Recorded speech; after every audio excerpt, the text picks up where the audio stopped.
It's since I've been crowned, it's been going wonderful. It's wonderful to have you here with me. Thank you very much. Thank you for the honor, and it's been such a beautiful journey here at Miss World in Telangana.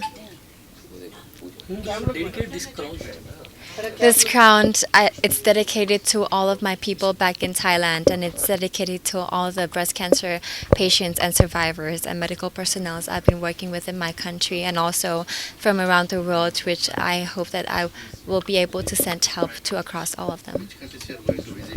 Sorry? Which countries you are going to visit in this 1 year? All of them, if I could. Future plan, well, I would hope to travel around the world, like I said, to shine the lights on the project that needed help and also on my cause as well with breast cancer. You have visited several places in Telangana. So what do you Yes. love the most? What I loved the most with the Shah Mahala Palace, it was very beautiful, very charming with the infrastructure, the architecture, everything. But there are also a lot more beautiful places that I like. For example, the Pilala Mari.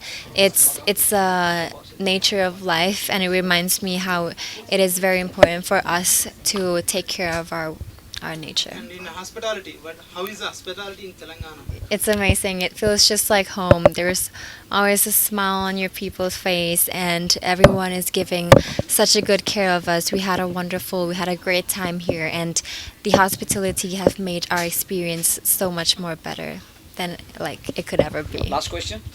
What do you want to take home from Telangana? All the memories that I have made here with all the people in Telangana, all the beautiful places, and also with my fellow contestants from around the world and the Miss World organization. I feel like this is one of the best experience I could ever have in my life, and it's a one-time experience that I could ever live. So I hope that I could relive all those memories again and again in my head and in my heart. Thank you. Thank you.